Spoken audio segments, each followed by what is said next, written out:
말씀 보겠습니다. 오늘 우리에게 주시는 하나님의 말씀 고린도전서 15장 5절에서 11절까지 말씀입니다.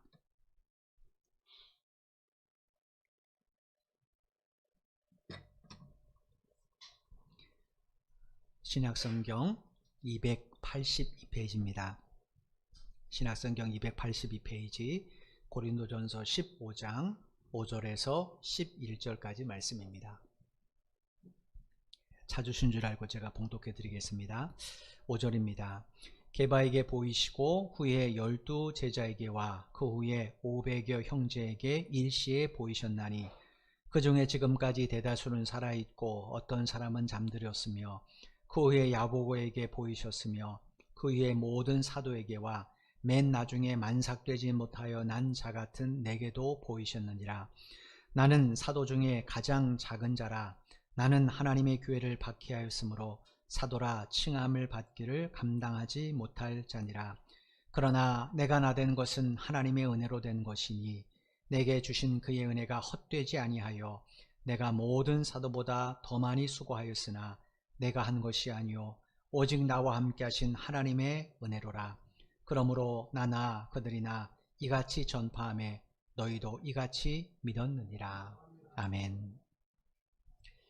갓피플이라는 그런 회사가 있습니다. 기독교 인터넷 회사인데 이 회사에서 제공한 여러 가지 콘텐츠들이 있습니다. 그 중에 만화나 혹은 일러스트 작가들의 그림을 통해서 메시지를 전하는 그런 코너가 있어요. 이 코너에 김형진이라는 웹툰 작가가 5컷에 된 그림을 하나 올린 적이 있습니다. 제목이 현재형 믿음만이라는 제목이에요. 그래서 5컷에 대한 그림을 올렸는데 제가 우연히 보다가 이 그림을 보고 참 많은 도전을 받았어요. 그 내용은 이렇습니다. 한 젊은 사람이 예수님께 엎드려서 정말로 간절히 기도해요. 이 사람은 굉장히 절박한 사인 것 같아요. 막 두 손을 들고 간절히 기도하는 그런 모습이 하나 그려져 있습니다. 그리고 거기에 이 뭐라고 써 있냐면, 주님, 저와의 첫사랑을 기억하시죠? 주님 다 아시잖아요. 제가 얼마나 주님을 사랑했는지 그때 섬김과 열심을 기억하시죠? 지금 비록 제가 세상 속에 묻혀 살고 있지만 약속드리겠습니다. 거룩한 삶을, 정결한 삶을, 순종의 삶을 살겠습니다. 이렇게 아주 간절히 기도한 내용이 2컷으로 되어 있어요. 그리고 나서 이제 세 번째 컷은 뭐라고 하죠? 이렇게 되어 있습니다. 아주 자그마한 목소리로 그게 언제가 될지 모르지만 약속하겠습니다. 이렇게 되어 있어요. 그랬더니 그 밑에 예수님의 대답이 있습니다. 뭐라고 하냐면 그래, 내가 내게 구원을 주마. 언제가 될지 모르지만. 이렇게 되어 있고 맨 마지막 컷이 이렇게 글이 남겨져 있어요. 구원을 얻을 수 있는 믿음은 현재형입니다. 이렇게 되어 있어요. 이게 맞는 말이잖아요. 그죠? 고린도전서 15장에서 바울이 예수님의 부활의 증인들을 고린도 교회 성도들에게 이야기했습니다. 왜 그들의 이야기를 들려줍니까? 단순히 목격자이기 때문이 아니에요. 자, 봐라, 목격자가 있으니까 사실이다, 이걸 이야기하고 싶어서가 아닙니다. 바울이 그렇게 한 이유는 이들이 부활의 예수님을 만나고 나서 삶의 방향이 완전히 바뀌어버렸기 때문에 그래요. 부활의 주를 만나기 전까지 이 사람들, 사도를 포함한 모든 이 사람들은 다 삶의 방향이 자신이었습니다. 여러분, 예수님의 12제자가 예수님을 십자가에 달려 돌아가실 때까지 3년 동안 쫓아다녔습니까? 예수로 말미암아 한 자리 차지할까봐. 그죠? 예수가 왕이 되면 자기들이 개국 공신과 같을 거 아닙니까? 한 자리를 차지하고 싶었어요. 자기들의 욕망, 자기들의 성공, 그게 그들의 삶의 목적이었어요. 그런데 부활의 예수님을 만나고 나서는 그게 바뀌었어요. 주를 위하여 오직 하나님의 말씀을 따라. 이게 그들의 삶의 목적이 되었다라는 거예요. 그래서 그들은 주를 위해서라면 기꺼이 고난도 담당했고 심지어 순교의 자리까지도 맞이하지 않았어요. 이유가 뭔가? 주님께서 왜 부활하셨는지를 알았기 때문입니다. 왜 부활하셨는가? 우리를 의롭게 하기 위해서. 그러니까 우리가 의로운 삶을 살게 하시기 위해서 주께서 부활하셨다는 거예요. 그럼 당연히 어떤 삶을 살아야 됩니까? 의로운 삶을 살아야 되죠. 여러분이 자녀들에게 여러 가지 학비나 용돈을 줍니다. 근데 그 아이가 공부를 전혀 하지 않아요. 그럼 부모가 뭐라고 말합니까? 엄마 아빠가 널 왜 이렇게 해주는 줄 알아? 이렇게 물어보죠. 왜 해줍니까? 공부하라는 거죠. 누구를 위한 공부입니까? 그게 타인들이 온 것 같지만 결국은 그 자녀의 인생을 위한 거잖아요. 예수님 왜 부활하셨는가? 우리가 의롭게 살게 하시기 위해서. 이전까지는 그렇지 못했는데 이제 의롭게 살게 하시기. 왜 우리가 의롭게 살아야 되는가? 의롭게 살아야 하나님 나라에 갈 수 있으니까. 구원받은 우리가 의로운 삶을 포기하면 구원의 길을 온전히 걸어갈 수가 없잖아요. 로마서 4장 25절 말씀입니다. 예수는 우리의 범죄한 것 때문에 내줌이 되고 또한 우리를 의롭다 하시기 위하여 살아나셨느니라. 하나님께서 왜 당신의 하나밖에 없는 아들 예수를 이 땅에 십자가의 제물로 내어주셨는가? 그건 죽을 수밖에 없는 우리들을 우리 죄에서 구원해 주시기 위함이다라고 기록되어 있어요. 그래서 우리 대신에 예수님을 십자가 죽음에 넘기신 거예요. 왜냐? 죄의 삭이 사망이기 때문에 그렇습니다. 로마서 6장 23절입니다. 죄의 삭은 사망이요 하나님의 은사는 그리스도 예수 우리 주 안에 있는 영생입니다. 여기 우리말로 삭이라고 번역된 헬라어는 원래 단어가 뭐냐면 군인들의 임금을 의미하는 단어입니다. 여러분, 직장에서 일하는 직장인이 월급을 받는 것하고 실제로 전쟁이 일어난 현장에서 투입된 군인이 받는 임금하고 의미가 같겠습니까? 금액은 같을 수 있어요. 그런데 그 금액의 의미는 전혀 다릅니다. 이유가 뭐겠어요? 전쟁터에 난 군인은 자기의 목숨을 건 대가로 받는 겁니다. 그죠? 그냥 목숨값이에요, 목숨값. 직장인은 그렇지는 않잖아요. 일한 대가잖아요. 근데 군인은 목숨값입니다. 23절에서 죄의 삭은 사망이란 구절이 이런 의미입니다. 우리가 모든 사람이 목숨을 걸고 인생을 일평생 치열하게 군인처럼 살아갑니다. 얼마나 치열하게 우리 인생을 살아갑니까? 그랬어도 죄의 종으로 살았다면 그 사람이 마지막 인생의 마침표를 찍는 그 순간 받게 될 그 사람의 인생의 임금은 죽음밖에 없다는 거예요. 이 세상 모든 사람이 죽음을 맞게 되는 건 이런 자기의 죄의 대가 때문이에요. 그런데 예수님이 어떻게 하셨습니까? 우리가 받을 그 죄의 대가를 당신의 생명으로 십자가를 통해 대신 지불해 주셨어요. 지불해 주셨어요. 그래서 어떻게 된 겁니까? 우리가 죽음의 대가를 받지 않고 계속해서 생명을 얻고 살아갈 수 있는 겁니다. 여러분, 그런 예수님을 하나님께서 죽으신 지 사흘째 되는 날 다시 살려줬어요. 이유가 뭔가?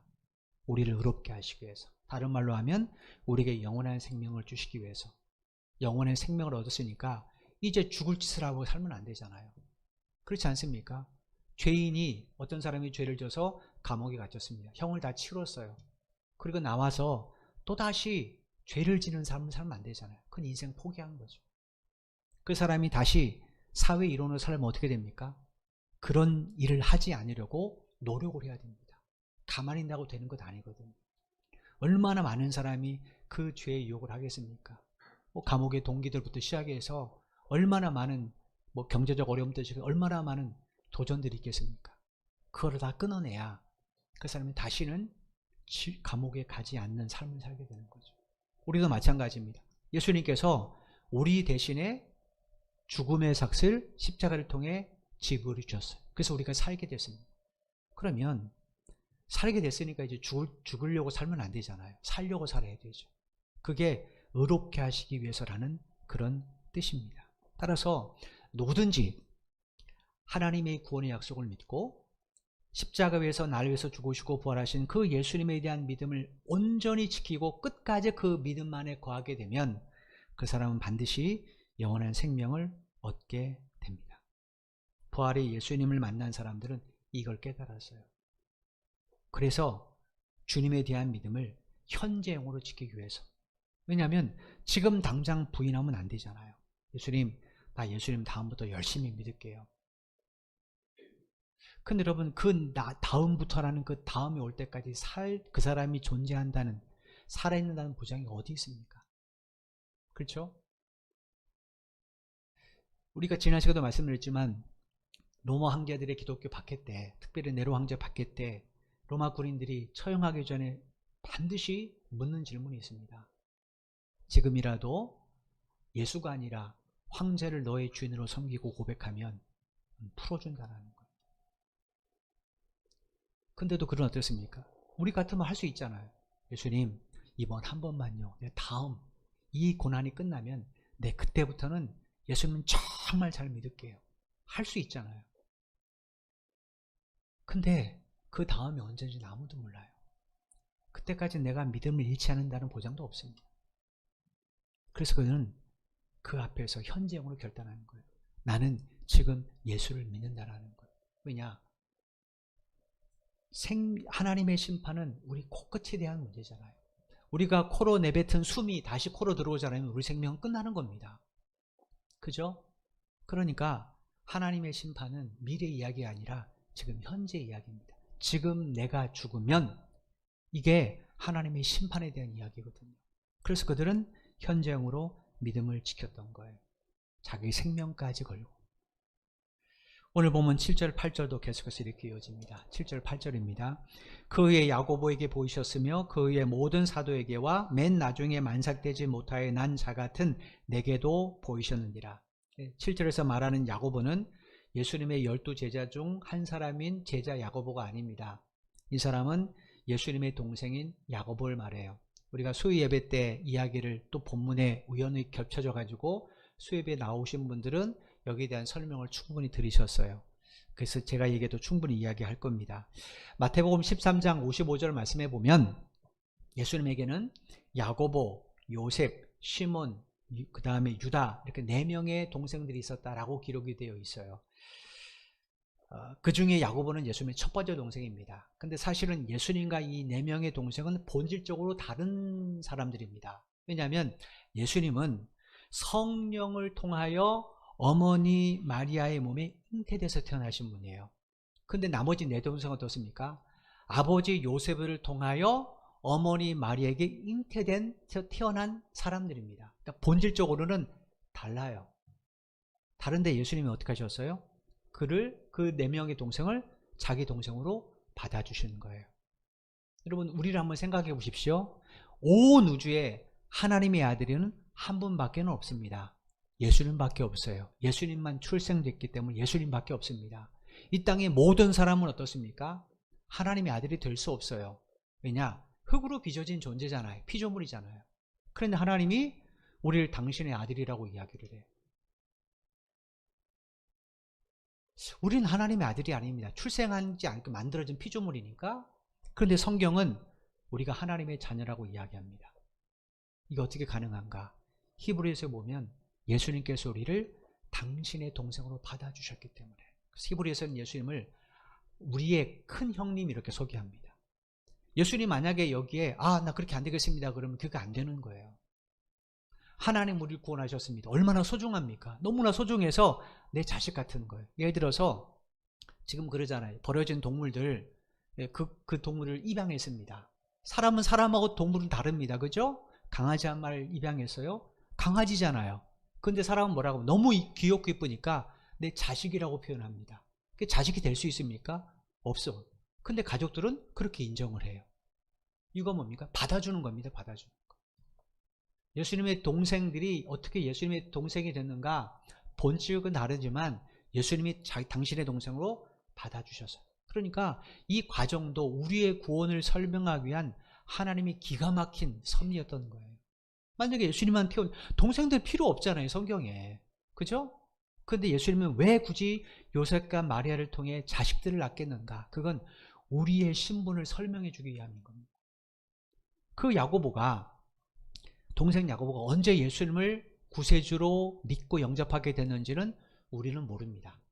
그런데 다만 우리가 한 가지 힌트로 알 수 있는 것은 부활하신 예수님을 만난 후부터 예수님을 형이 아니라 그리스도로 영접했을 가능성이 매우 높습니다. 이유가 뭐냐면 그가 신앙 공동체의 일원으로 소개된 곳이 사도행전 1장입니다.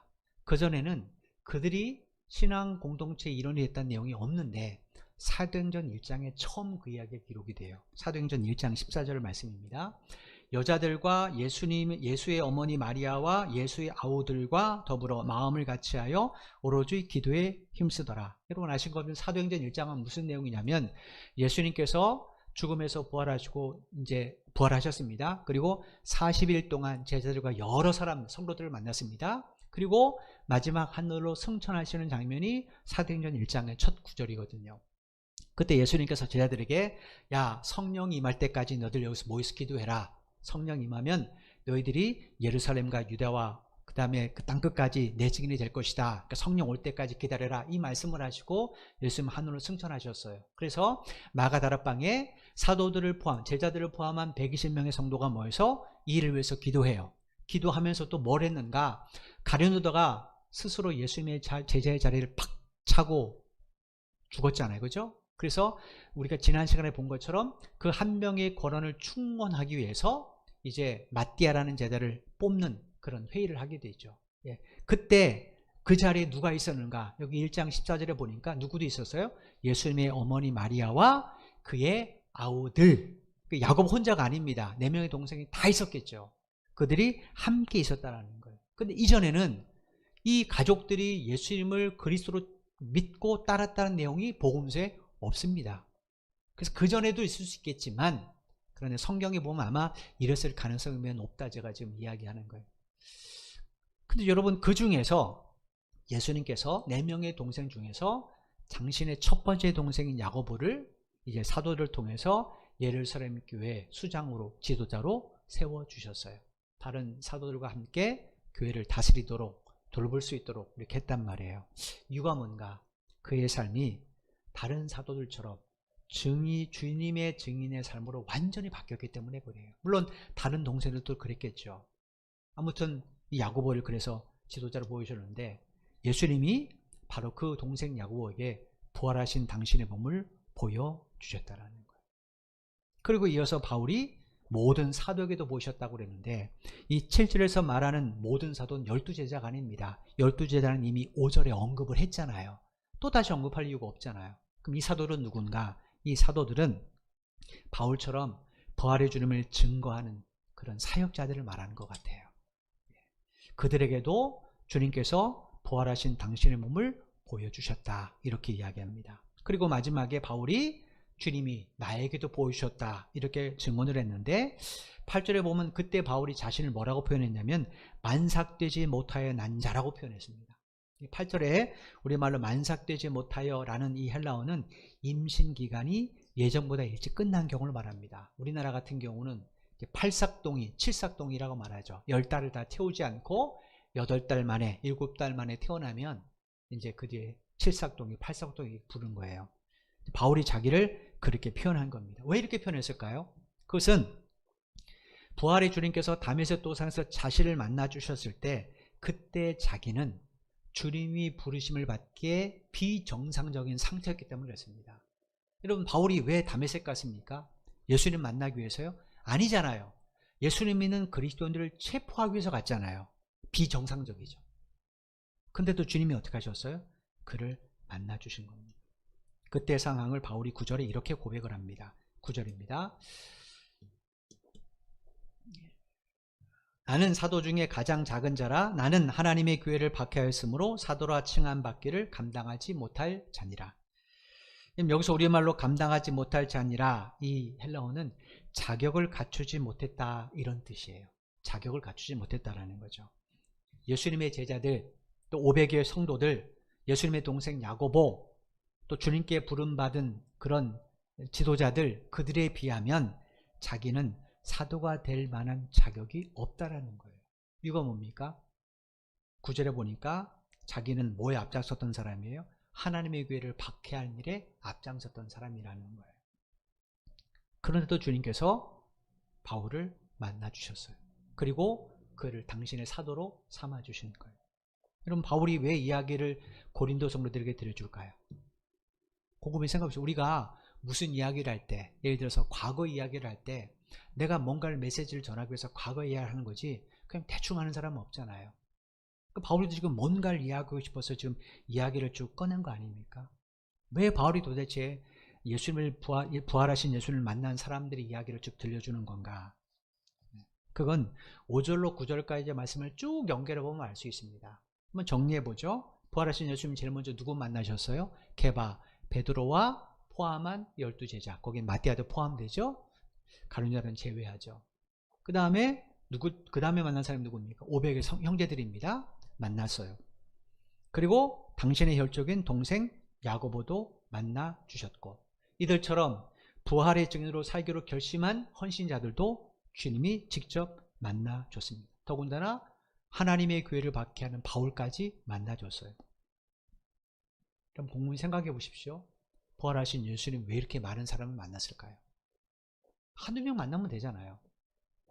왜 이렇게 여러 다양한 사람들을 만나셨냐는 거. 여기에는 유대인도 있을 것이고 헬란도 있을 것이고, 그죠? 또 바울처럼 헬라파 유대인도 있을 것이고, 여자도 있을 것이고, 남자도 있을 것이고, 지식인도 있을 것이고, 그렇지 않은 사람도, 문맹인도 있을 것이고, 아이도 있을 것이고, 어른도 있을 거란 말이에요.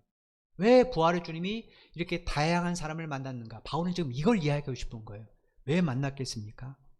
주님이 어느 특정한 부류를 위해서 부활하신 게 아니라 이 세상 모든 사람을 위해서 부활하셨다는 사실을 가르쳐 주시기 위해서입니다. 예수님은 어떤 특정한 사람만을 위해 죽으시지 않으셨어요.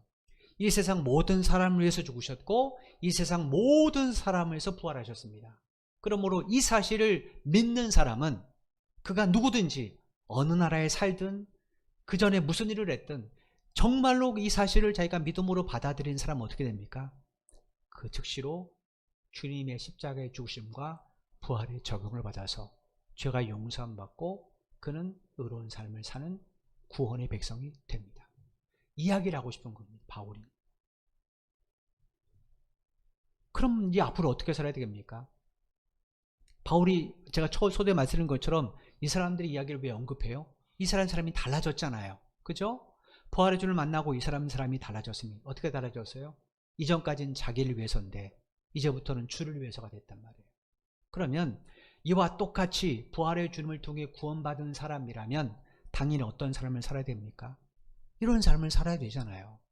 삶으로 부활의 주님을 드러내는 삶을 살아야 되잖아요. 바울이 지금 이야기를 하고 싶은 겁니다. 로마서 14장 8절에 기록된 바울의 고백을 빌리면 사나 죽으나 내가 주님의 것임을 알고 살아도 주를 위하여 죽어도 주를 위하여 사는 그런 삶을 살아야 된다는 거예요. 이게 바울이 고린도 교회 성도들에게 그리고 바울을 통해 주님이 우리에게 들려주고 싶은 그런 메시지입니다. 왜냐? 고린도 교회 성도들 어떤 사람입니까? 우리가 고린도전서 1장에 봤잖아요. 이 사도들처럼 이 제자들처럼 이 사람들처럼 하나님으로부터 부름받은 사람들이잖아요. 그죠? 똑같아요. 똑같으면 그들과 똑같은 삶을 살아야 되죠. 근데 고린도 교회 성도가 지금 그렇지 않잖아요. 바울이 역설적으로 이야기하는 겁니다. 여러분, 우리가 신앙생활하면서 절대로 잊지 말아야 될 것, 저나 여러분의 몸은 내 것이 아니라는 거예요. 그죠?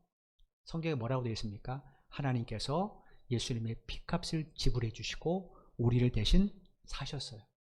입양 가셨단 말이에요. 너무나 소중하니까 우리를 뭐라고 부르셨어요?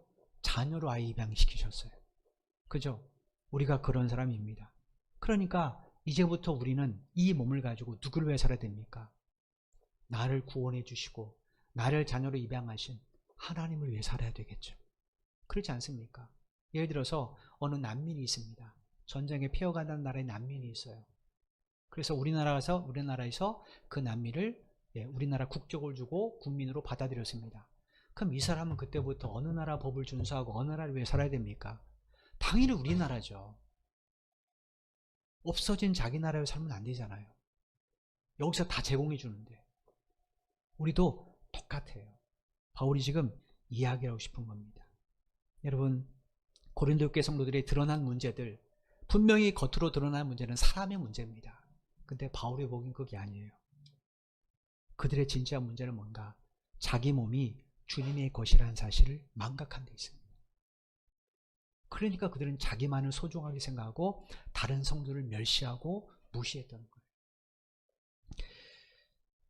여기서 우리가 한 가지 생각해 볼 것은 사도 바울이 9절에 자신이 하나님의 교회를 박해했다고 고백한 그 내용입니다. 사도행전 8장 9장에 보면 바울이 박해한 것은 교회가 아니었습니다.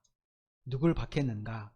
예수님을 하나님의 아들로 믿고 그리스도로 믿는 기독교인들을 박해했어요. 사도행전 9장 1절 말씀입니다. 사울이 주의 제자들에 대하여 여전히 위협과 살기가 등등하여 대제사장에게 가서, 그래서 사울은 부활하신 예수를 만나기 전에 바울이 옛 이름이에요. 그가 주의 제자들에 대해서 어떤 태도를 취했는가 여기 보니까 위협과 살기가 등등했다고 그랬습니다. 이 등등, 우리말로 등등했다라고 번역된 헬라어는 바람을 내뿜는다라는 거예요. 바울의 입에서 막 바람을 내뿜는데 어떤 바람인가? 위협과 살기의 바람입니다. 근데 살기란 단어가 원래는 살인이란 뜻입니다. 그러니까 바울이 그냥 이 제자들, 주의 제자들, 그 다음에 기독교인들에게 그냥 단순히 입으로 말로 위협하는 건 아니라는 거예요. 실제로 사람을 죽이기까지 했다는 거예요. 그 대표 인물이 누구냐면 바로 스데반 집사입니다. 여러분 사도행전 7장 57절 58절에 보면 스데반 집사를 돌로 쳐 죽였던 그 거짓 증인들이 자기들의 겉옷을 어디서 벗었는가? 사울이란 청년 발 앞에 벗어났어요. 왜 발 앞에 벗어났는가? 사울이 맨 앞에 있었기 때문이었습니다. 그럼 왜 맨 앞에 있었겠습니까? 그가 사람들을 선동했으니까. 어떻게 선동했어요? 돌로 쳐 죽이라고 선동을 한 겁니다. 유대인들은 자기들의 죄의 피를 안 묻히려면 옷을 벗거나 손을 씻거든요. 그러니까 사실은 스데반 집사는 거기 있는 군중들이 죽였습니다. 돌을 쳐서. 그런데 실질적으로 선동한 사람은 누구예요? 사울이었다는 거예요. 따라서 바울이 박해한 건 교회가 아닙니다. 예수 믿는 기독교인들이에요. 그런데 그는 지금 뭐라고 고백합니까? 나는 교회를 박해했다고 고백해요. 이유가 뭔가?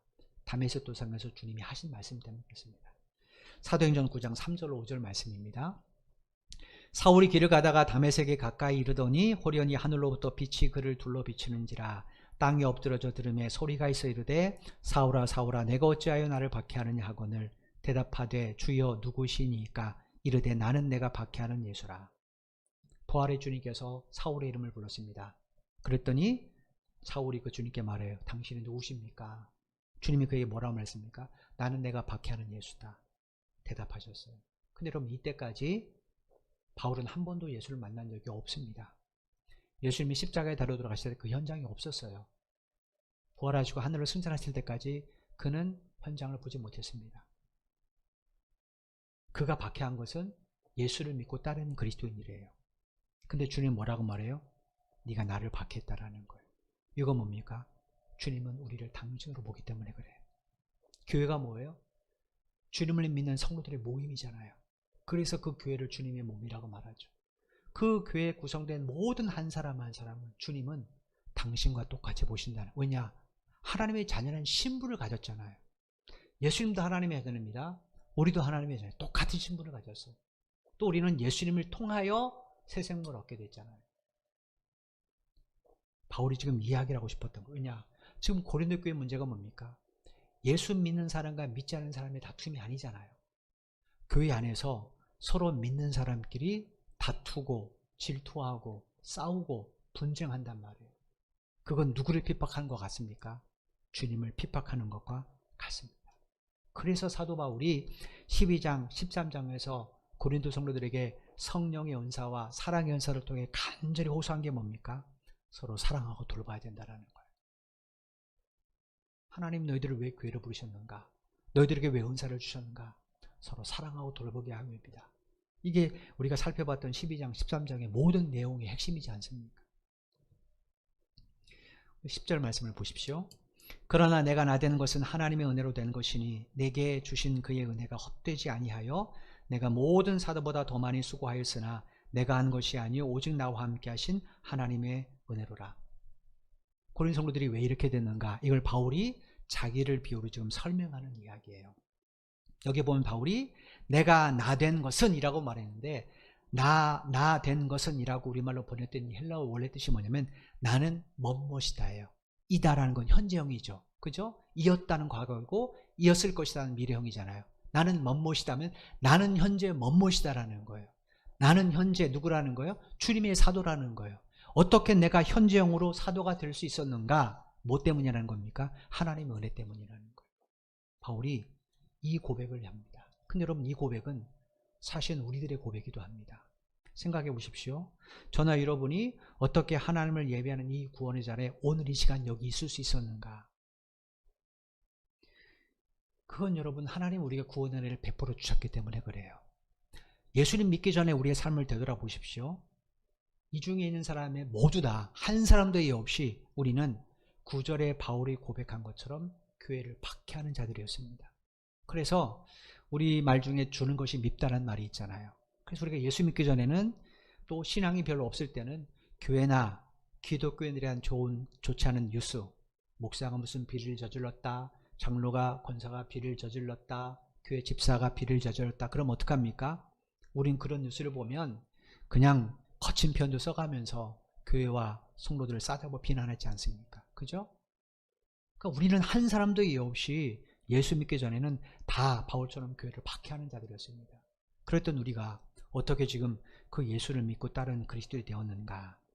그건 하나님의 은혜 때문입니다. 하나님의 은혜가 오늘 여기에 이르렀기 때문에. 만약에 하나님의 은혜가 어제까지 있었다, 그럼 여러분 여기 못 오시죠. 오늘 하나님께서 당신을 예배할 수 있는 은혜를 베풀어 주셨기에 여러분은 여기에 있는 거거든요. 바울은 고린도 교회 성도들이 이 사실을 마음에 새기고 살기를 원했어요. 이유가 뭔가? 그들이 잊어버린 게 하나님의 은혜였기 때문에 그렇습니다. 이걸 잊어버리면 은혜를 헛되이 만들게 됩니다. 10절에 보시면 우리말로 헛되지라고 번역됐는데 이 헬라어 뜻이 뭐냐면 헛된, 공허한, 텅 빈이라는 뜻입니다. 그런데 신약 성경에서 종종 이 단어가 어떻게 쓰여지냐면 재물을 뺏겨서 가난하게 된 사람, 내가 돈이 있는데 갑자기 강도를 당했습니다.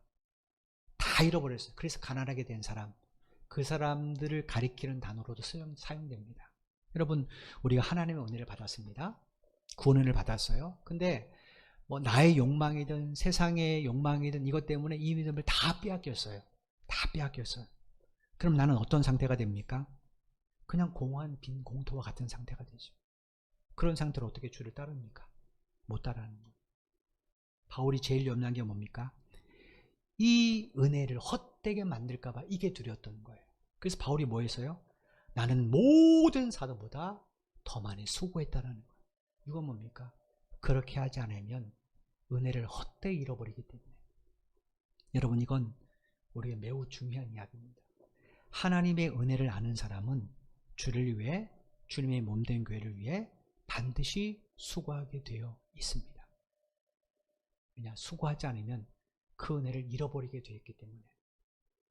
그래서 그분을 위해 자신의 삶을 바치기로 결심했기 때문에 수고하는 겁니다. 여러분이 처음 예수님 만날 때 모습을 한번 점검해 보십시오. 진짜 부활의 주님을 처음 만날 때 여러분 했던 행동이 뭡니까? 수고입니다. 주를 위하여, 교회를 위하여 수고하기 시작을 하는 거예요. 이제는 전혀 그런 생각이 없었는데 이제는 교회를 생각하게 되고 성도가 누구 아프다면 기도하게 되고 수고하게 되는 거죠. 이 수고를 하지 않으면 우리 신앙은 반드시 헛된 자리로 점점 나아가게 되어 있습니다. 그래서 여러분, 교회에서는 일하기를 즐거워하셔야 돼요. 일하기를 즐거워하셔야 돼요. 성가대든 교사든 작은 일에도 헌신하는 것 매우 중요한 일입니다. 그것은 내가 받은 은혜를 간직하기 위함이기도 해요. 중요한 것은요, 그렇게 수고하는데도 그 사람은 뭐라고 말하는가? 내가 한 게 아니라 주님의 은혜로 했다, 이렇게 고백을 한다는 거예요. 바울을 보십시오. 1차, 2차, 3차 여행 동안 얼마나 수고를 많이 했습니까? 다른 사도도 바울같이 이렇게 헌신하지는 않았습니다. 이유가 뭡니까? 자기는 자격이 없는데 주님이 자기를 사도로 불러주셨잖아요. 그 은혜가 뭔지를 아는 거예요. 그래서 헌신을 했어요. 그런데 뭐라고 말해요? 내가 한 게 아니라 주님이 하셨다, 이렇게 주님을 자랑하는 거예요. 여러분, 은혜 받았다는 것은 아무것도 하지 않고 가만히 있는 것 아닙니다. 예를 들어서 여러분이 오늘 설교 때 은혜 받았어요. 아, 나 은혜 받았습니다. 그리고 아무것도 하지 않으면 그 사람 은혜를 헛되이 하게 됩니다. 은혜 받았다면 반응하셔야죠. 내가 오늘 은혜 받았어요. 아, 사랑하라는 은혜를 받았어요. 그럼 어떻게 됩니까? 이번 한 주간 함께 기도하는 성도들의 기도 제목을 보고 기도해야죠. 내가 기도할 사람은 없는가? 기도해야죠. 사랑을 베풀어야죠. 은혜를 받았다는 것은 반드시 그 뒤에 은혜에 대한 반응이 있어야 되는 겁니다. 근데 그 일을 하면서도 뭐라고 말해요? 내가 했다고 자랑하잖아요. 지금 고린도 교회 문제가 뭡니까? 서로 다 자기가 했다라는 거예요. 은사, 내가 믿으면서 은사 받은 거지. 그러니까 난 믿음이 좋은 사람, 내 말 들어야지. 그래서 바울바, 게바바, 아볼로바, 그리스도바 만들어진 것 아니에요? 그렇지 않다는 거예요. 우리가 하는 모든 일은 하나님의 은혜입니다. 하나님의 은혜. 11절 말씀 보십시오. 그러므로 나나 그들이나 이같이 전파하며 너희도 이같이 믿었느니라. 여기 나는 사도 바울을 말합니다. 그리고 그들은 자기를 제한 복음 전파자들을 말해요. 바울이 뭐라고 말합니까? 나나 그들이나 이같이 전파했다. 이같이가 뭘까요? 앞에 있는 10절 말씀을 염두에 둔 겁니다. 더 수고하지만 하나님의 은혜라는 걸 기억하고 그 하나님의 은혜를 힘입어서 복음을 전했다라는 거예요. 그 복음의 내용이 뭡니까? 예수 그리스도께서 우리 죄를 위해 십자가에 죽으시고 우리에게 영원한 생명을 주시기 위해서 부활하셨다라는 거예요. 바울과 모든 전파자들은 주님의 십자가의 죽으심과 부활을 전했습니다. 근데 여러분, 여기서 우리가 기억해야 될 것이 뭐냐면 11절에 우리말로 전파매라는 헬라어 성경을 보면 현재형으로 되어 있습니다. 전파했다라는 거예요. 그럼 왜 이걸 현재형으로 썼을까요? 복음이 전파되는 곳에는 현재형으로 구원의 역사가 나타나기 때문에 그래요. 그렇지 않습니까? 우리 시점에서 보죠. 예수님 2000년을 돌아가셨어요. 과거 이야기입니다. 근데 오늘 내가 예수 믿으면 구원받아요. 이거 어떻게 가능합니까? 복음이 현재형이기 때문에 그래요. 현재형이기 때문에 앞으로 우리 뒤에 태어날 사람들도 예수를 믿으면 2000년 전, 우리보다도 훨씬 2000년 전에 있던 그 사건이 그 사람에게도 동일하게 적용되는 거예요. 왜냐? 복음은 현재형입니다. 그러면 주님과 동행한 우리 삶도 어때야 됩니까? 현재형이어야 되죠. 그죠? 예수 하나님 말씀을 믿는 것도 현재형해야 되죠. 이 성경을 과거 이야기 들으면 이건 나와 상관이 없습니다. 그런데 이 성경의 하나님의 말씀을 현재 나에게 주신 말씀으로 내가 받아들이고 믿고 따르면 어떻게 됩니까? 현재형으로 그대로 역사하게 됩니다. 여러분, 예수님으로 기도한 이유가 뭐예요? 그 성경에 예수님이 그렇게 말씀하셨기 때문이잖아요. 요한복음에 너 내 이름으로 기도하면 아버지께서 아들의 영광을 위해서 응답하실 거라고 약속하셨잖아요. 그 말씀 믿기 때문에 기도하는 거잖아요. 근데 예수님 2000년 전에 그 말씀하셨는데 내가 지금 기도한다고 어떻게 응답받습니까? 그건 내가 현재형으로 그 말씀을 믿으면 그 말씀이 내게 그대로 역사하기 때문에 응답이 있는 거예요. 그런데 고린도 교회 성도는 어땠는가? 11절 맨 마지막 보면 너희도 이같이가 뭡니까? 앞에는 이같이 바울과 복음 전파자들이 전했던 그 믿음과 동일한 믿음을 이야기하는 거잖아요. 이같이 어땠다고요? 믿었느니라. 이게 헬라어 성경의 과거로 됐습니다. 우리말로 보자면 너희들도 옛날에 이렇게 믿었었는데 여기에 바울이 이 얘기할까요? 지금 그렇지 않다라는 거예요. 너희도 옛날에 우리처럼 믿고 이렇게 열심히 했는데 지금은 왜 그렇게 됐냐는 거죠. 이게 바울의 이야기입니다. 여러분, 우리 주변에도 그렇잖아요. 제가 일부 예배 때도 그런 얘기를 했습니다. 제 학창 시절에 교회가 이제 통합측 교회입니다. 고신에 가까운 통합측이라 꼴통보수예요. 꼴통보수. 근데 거기에 교회가 좀 제법 컸습니다. 그래서 학생만 해도 굉장히 많았거든요. 근데 저하고 아주 친한 7명의 친구들이 있었습니다. 뭐 같이 새벽 예배도 다니고 뭐 금요초라도 다니고 그 다음에 막 하는 거예요. 교회 뭐 예배 있으면 절대로 빠지지 않는, 거긴 장로 아들도 있었고 뭐 저는 이제 그때 어머니가 집사님이었고 그랬습니다. 그렇게 7명이 늘 붙어서 예배도 하고 또 뭐 나쁜 짓을 같이 하고 그랬어요. 7명이. 근데 지금 예수 믿는 사람은 저 한 사람입니다. 10여 년 전에 잠깐 누구 때문에 통할 일이 있어요. 친구 때문에.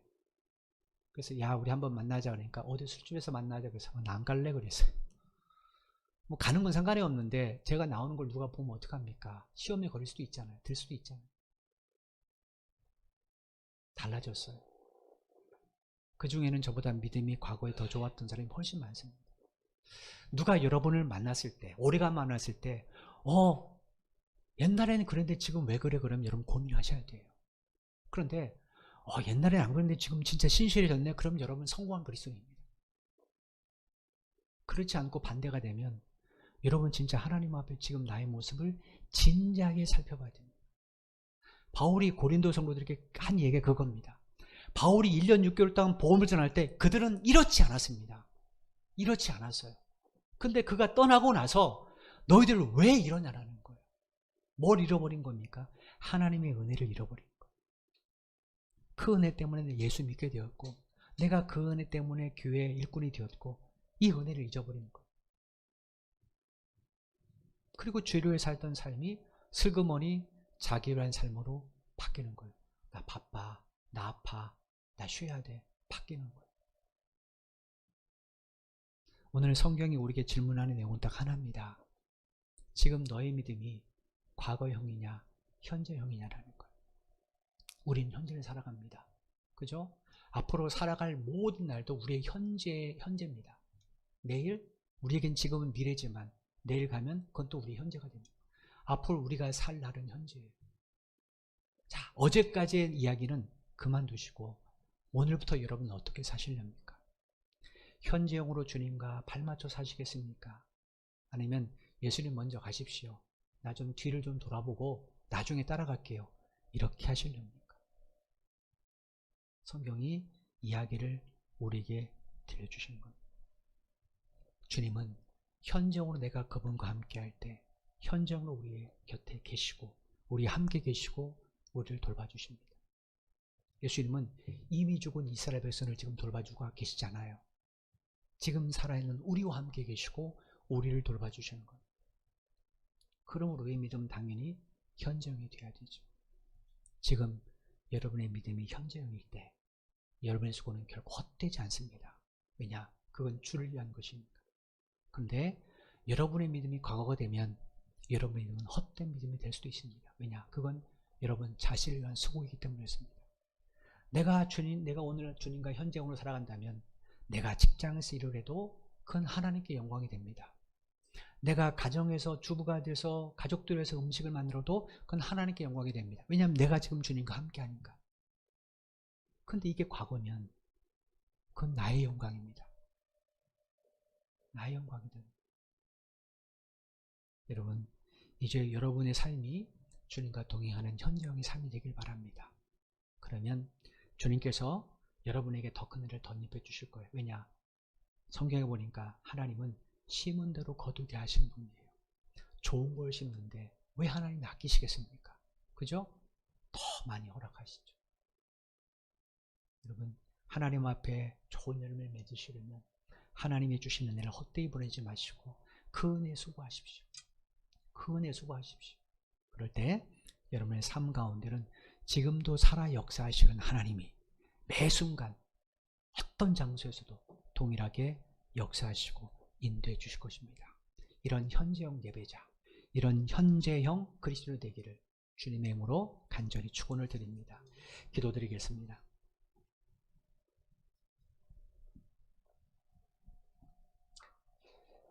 하나님, 참 감사합니다. 우리가 예수를 믿고 오늘까지 이르게 된 것, 우리 힘이 아니라 주님이 매일매일 우리와 동행하시고 우리 믿음을 지켜주셨기에 우리가 오늘도 예배자리에 있게 된 줄로 믿습니다. 우리의 지나온 시간에 얼마나 많은 유혹들이 있었습니까? 세상 사람들처럼 더 좋은 삶을 살고 싶은 것, 더 쾌락적인 삶을 살고 싶은 것, 당장 좋은 것을 행하고 싶은 일들이 얼마나 많이 있었겠습니까? 주일이 되면 우리도 다른 사람처럼 놀러 가고 싶고, 우리도 다른 사람처럼 늦잠을 자고 싶고, 우리도 다른 사람처럼 내가 즐기는 취미를 하고 싶을 때가 얼마나 많이 있었습니까? 그런데 주님께서 우리의 믿음을 현재형으로 지켜주셨기에 변함없이 우리가 하나님을 예배하게 된 줄로 믿습니다. 주님, 우리 믿음이 하나님의 은혜를 헛되이 하는 변질된 믿음이 되지 않도록 긍휼을 베풀어 주옵소서. 이곳에 모이는 모든 성도들 현재형 예배자가 되길 원합니다. 현재형 그리스도인이 되길 원합니다. 현재형 말씀의 사람이 되길 원합니다. 매일매일 내가 주님과 함께 동행함을 잊지 않게 도와주시고, 매일매일 내게 주신 하나님의 은혜가 얼마나 큰가를 잊지 않게 도와주시고, 먹든지 마시든지 주를 위하여, 살든지 죽든지 주를 위하여 행할 수 있는 우리 성도들이 되도록 도와주옵소서. 그럴 때 저들의 삶에 살아계신 하나님의 역사가 반드시 나타나게 될 줄로 믿습니다. 하나님의 뜻이 반드시 이루어지게 될 줄로 믿습니다. 그래서 부활하신 주를 만났던 12제자들처럼, 또 500여 성도들처럼, 또 이름 모를 사도들처럼, 사도 바울처럼 우리의 삶을 통해서도 부활의 주님이 온전히 전해질 수 있도록 우리를 붙들어 사용하여 주옵소서. 한 주간도 우리의 삶을 주님 앞에 의탁을 드립니다. 주님, 우리를 사용하셔서 주의 뜻이 이루어지게 하여 주옵소서. 예수님의 이름으로 기도드리옵나이다. 드리겠습니다. 이제는 교회의 머리가 되신 우리 주 예수 그리스도의 크신 은혜와 독생자 예수 그리스도를 십자가에 내어주시기 가주를 사랑하신 아버지 하나님의 만극하신 사랑하심과 우리 속에 내주하셔서 감화, 감동, 교통 충만케 하시는 성령의 역사하심이 사도 바울처럼 내게 주신 은혜가 헛되이 되지 않길 위하여 다른 사람보다 더 수고했던 그 결심을 가지고 주위에 살길 소원하는 사랑하는 모든 믿음의 형제 자매들의 발걸음 위에와 저들의 가정과 저들의 직장과 사업 위에 이 나라 이 민족과 우리 선교 제일교회 위에 지금부터 영원토록 함께 하시기를 간절히 축원하옵나이다. 아멘.